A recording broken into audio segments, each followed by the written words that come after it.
In this video, we're going to be using Diffusionbee and img2img to transform some images into various art styles. We'll see how you can implement this in your own workflow and different things you can achieve with it. You can achieve some really fantastic results, but it will take some fine tuning. As you'll see, the different styles vary, as well as the detail level varies, and this all factors in on various things. The model that you're using, as some are trained on specific styles. I did find one on Civit AI that was geared towards Pixar and Disney, so that helped me in my workflow a lot more. But I still need to play around with the input settings, the guidance strength. As you can see, this transformation from this character, which isn't really recognizable as anyone, although you can kind of see in the thumbnail who I was trying to create. But as I increase the image strength, it's starting to take shape. More details are starting to come through. Now we're starting to get the overall gray beard and hairstyle, and we're landing more around the area that I like here, so you can kind of see who this character is supposed to be. So I kind of continued with this, playing around. I kind of found a sweet spot with this setting, so I went through the rest of the characters that I liked from the series and was able to create some really fun ones. And adding, the characters' names and details of that character will help the overall generation. Although it doesn't get it 100%, as you can see here. it didn't quite capture the likeness. But, another example here. This one was okay. And the initial attempt at Draco didn't quite come out so smooth. So I had to play around with the strength and stuff later on, but I went through all of them just to try to see what I can kind of make. The character looked too young compared to who I was trying to make it look like.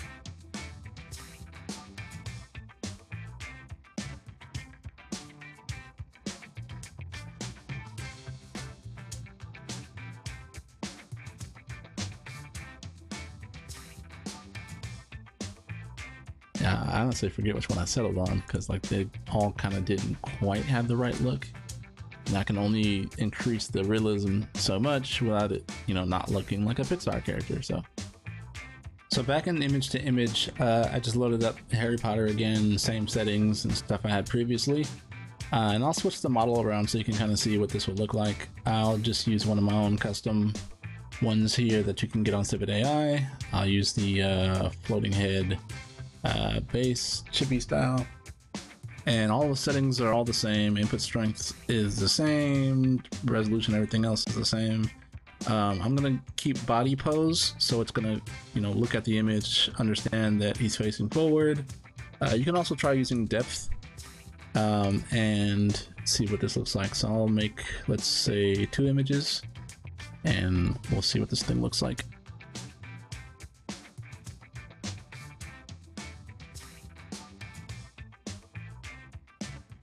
So we just finished rendering a few more examples here, one with the body pose and one with the depth, and they're pretty much identical because all the settings are the same model and everything. It's just how these particular models analyze the image that you're putting for the input.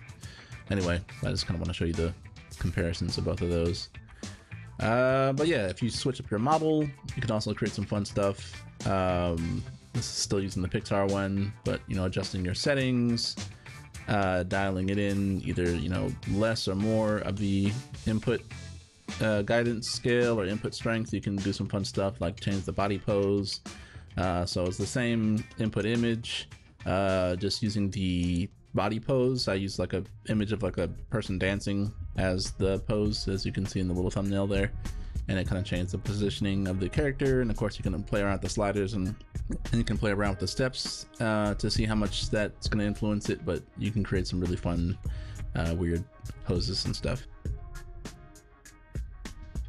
But another cool thing you can do in img2img is using the scribble model or the line art model. You can make, well, first what I did was create some renders of a shoe. So I just used the prompt, a detailed concept art sketch of a futuristic Nike shoe. So I got these renders and I was using my pencil model, which is also on Civit AI if you want to check it out. But I like this shoe that it made here. And with that, I was able to throw it through the line art control net as well as the scribble control net. and make some really fun, cool looking shoes. So this would be kind of cool if you're trying to, you know, get into working on, you know, concept art for items. If you're working on sketches for shoes or whatever, you know, you're trying to come up with a whole line of different potential, you know, branding options. If you have like a clothing line, if you have a whatever it may be, you know, different ways you can use this for marketing. If you have like a rough sketch of the item. So again, like this is a really cool looking shoe to me. This little render of a shoe. So from this, we were able to create some really fun, unique looking Nike shoes. And you can use this to like pitch it to brands and stuff. Maybe you have like a image of like a t-shirt design that you want to use or something. You can kind of take the same concept. So these are really cool looking. And I like these little red on red. Kind of looks like a Timberland boot mixed with a Nike shoe. Anyway, in the same concept we used to remaster and remake the shoe sketch, I did the same thing with a image of a person wearing a sweatshirt. Yeah, so I'm able to kind of remake different looks. So again, if you're trying to use this for marketing, if you're trying to use this to approach different brands, if you're like an illustrator and you're trying to get into, you know, promoting your stuff towards, maybe you want to pitch your stuff towards like a clothing brand or whatever, you can actually come up with some interesting designs and do like mock-ups essentially of what it could potentially look like. If you're a clothing designer and you want to come up with some different ideas for, you know, some cut and sew stuff, you can do different looks and kind of come up with interesting like starting points for reference images, you know, or references for your sewing. Just more things to keep in mind, you know.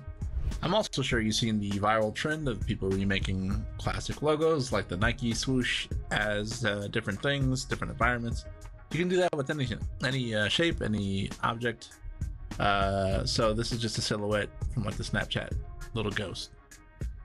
So having that selected as my input image and the control net image, and I have it set to line art using the same prompt I had previously as a surrealism painting of a futuristic Japanese city, highly detailed, extremely detailed egg cave. And you can adjust these settings if you want to. I'm going to keep my steps at 30. I'll bump this up a little bit and we'll make like 3 of these images. But the important part is having the input image and the control net image the same. And for more stylized, I don't know, maybe it's just me and my experimenting, but I tend to get more stylized looks and more artistic kind of liberty taken when I'm using like line art and scribble versus tile. But you can experiment with your own images and see what happens. The control net importance, I have this set to 8.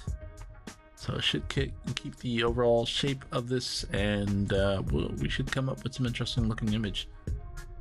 All right, so we're just about done with the first image here, and we'll get a sense of what this actually will do. So there we go. Now we have a weird futuristic surrealism painting of a city using the Snapchat ghost as its silhouette, essentially. As I'm sure you've seen the viral trend of the Nike logo being remade into different things, you can do the same thing with whatever image or logo that you want. For this example, I'll just have the Snapchat logo as a solid black vector image. And again, I have that as my input and my output. So try this out for your own designs and logos. And with that being said, let's dive into the next chapter. QR codes. How do we make some really cool custom ones? And I'm sure you've seen these like viral images online with these really cool looking images, but I'd be lying if I said you could just get a QR code and slap some art on top and it's functional, because that's not necessarily the case. You'll have to do a little bit of editing and fine tuning. And I've done a lot of testing and to get them to work, it will take a little bit of work.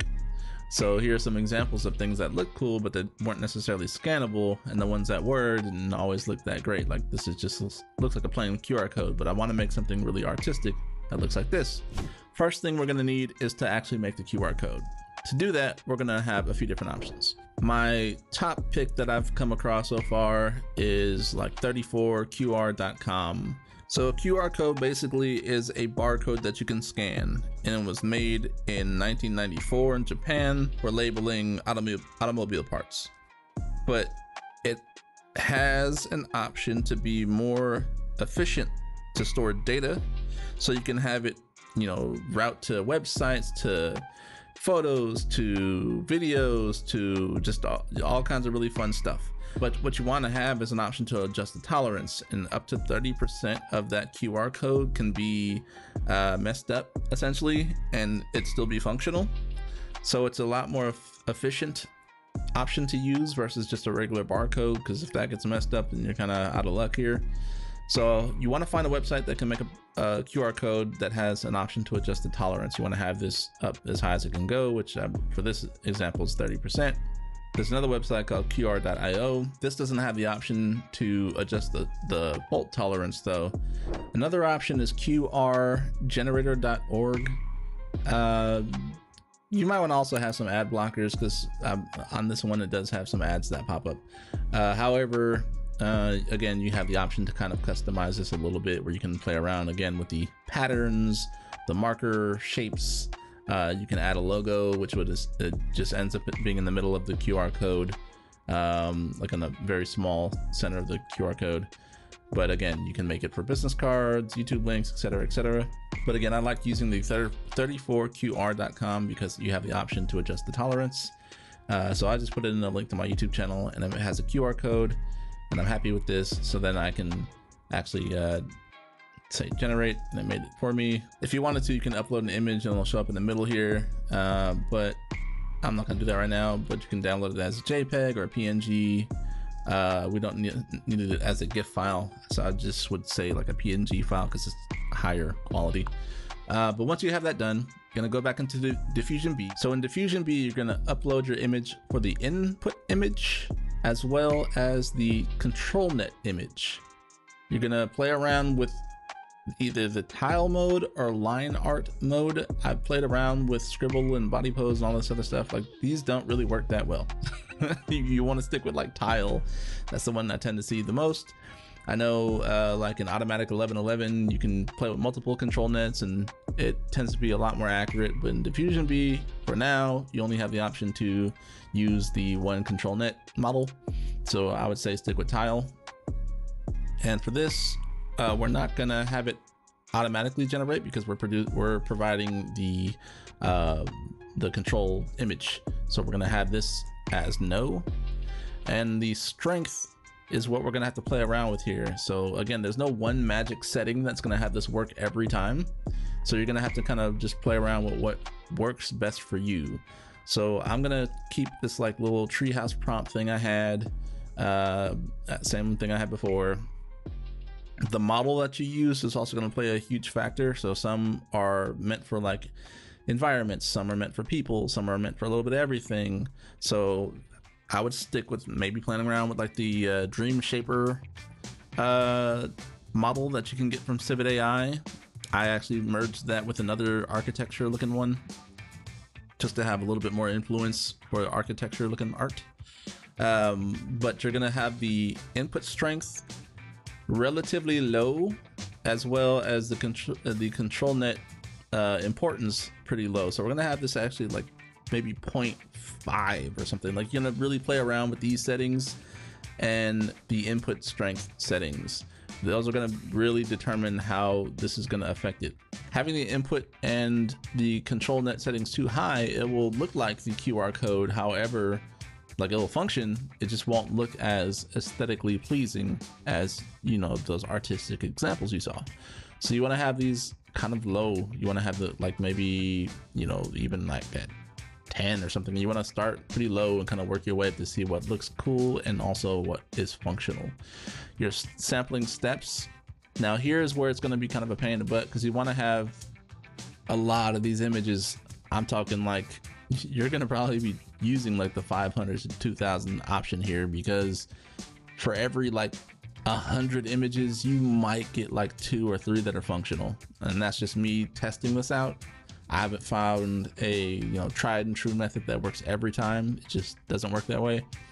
So you're gonna have to have your sampling steps, set relatively high. I'm not going to have it at like 75. That's really not going to do too much of a difference. I will have it maybe closer to like 30. And the resolution, this you'll play around with. That actually will play a factor in your overall image generation. I don't know if I'll have it cranked to the max. I'll have it at like 704. Again, this is going to make my images take longer to make. And I want to like maybe do like a batch of 3 for now or something. But yeah, so important is the model, your settings for the input strength, the control net model set to tile. And next, what's going to heavily influence this is what art styles. So to get some ideas for that, let's hop on over to Lexica. So we're keeping in mind what the end goal is. We want to make something that looks cool, but also is functional with the QR code. So picking an art style that's like completely different might look great, but it might not be functional. So what would look similar to like a QR code that could be functional? We can think of like cubism art styles, abstract art styles, oil paintings by specific kind of artists. But if you're going to go for like, you know, a comic book by like Stan Lee or something, like it may not generate the right kind of art style that will function with that QR code. So for instance, like this looks kind of cool. So this is a modern house with greenery. Like this actually might work. It doesn't really have any specific art style attached to it though. But it's something to keep in mind. It's like kind of the look we're going for, right? So this is a surreal modern house. So we can try that as like our art style. And we can click on this and it'll give me more examples. Like that looks pretty cool. These all kind of give me the same vibe as like a QR code. So let's try that. Let's try a surreal modern house. I'm gonna copy this, go back into Diffusionbee. So I'm gonna change this prompt instead of having a tree house in the forest. The prompt, as I've mentioned in previous videos, plays a big factor on this. So what's important, what's not. I want to have the important stuff higher earlier in the prompt. But while that's happening, let's go back into Lexica. So again, we're keeping in mind what we're trying to make is a QR code. So we can try an architectural drawing. That's another idea we can add to it. Like just think about these things as tools, because that's what they are. These are tools, these are resources to grab ideas from. We can even try this. Let's try a steampunk aesthetic to one of these things. So maybe I'll add the word steampunk. Messy bedroom inspired by Studio Ghibli. Okay, let's try this exact prompt. So, ooh, look at this background. I like this. I'm looking for like architecture and buildings. Another surrealism painting. We can actually try this as a prompt. So I'm gonna let these generate and I'll get back. So as you saw, I made quite a few different renditions of these QR codes. Some were functional, some were not. I did quite a few of them, and honestly, you're probably gonna have to do a little bit of work afterwards. It's just not gonna be fully functional out the box all the time. So you can take something that looks interesting, like, I don't know, maybe like this overhead view of like a city. Or let's see, I mean, these are pretty cool too. These are like Picasso inspired cubism kind of art styles, but they just look like the QR codes. But something that's kind of a blend where you do see like a character in the background like this. This could potentially be functional. What I would do to make it so is find one that I like, something like this, where it's like a interesting looking snowy scene. I would save it. Now, either using an application like Photoshop or Photopea, which is essentially Photoshop but free, and it's an online web browser version. I would take the image I want and the QR code that I want to be functional, and kind of overlay it on top. This is just kind of a quick workaround. You can double click on the QR code layer and it will bring up this window here with the layer style, and you can kind of play around with these sliders and kind of blend this in. Honestly, I would hold up my phone to the screen and play around with this, like you're dialing it in until it's actually functional. And also play around with the blending mode. So I'd probably have to set to like soft light or overlay, and have the opacity kind of low. And again, I'm splitting this and adjusting these sliders. And I just do this to the point where it's actually functional, where my phone will actually read the QR code. So holding my phone up to the screen, I'm just playing around with the slider until it actually will be read by the actual computer screen. And for me, it's around here. So like, I know that this is functional now. And from here, you can go into adding different effects to it.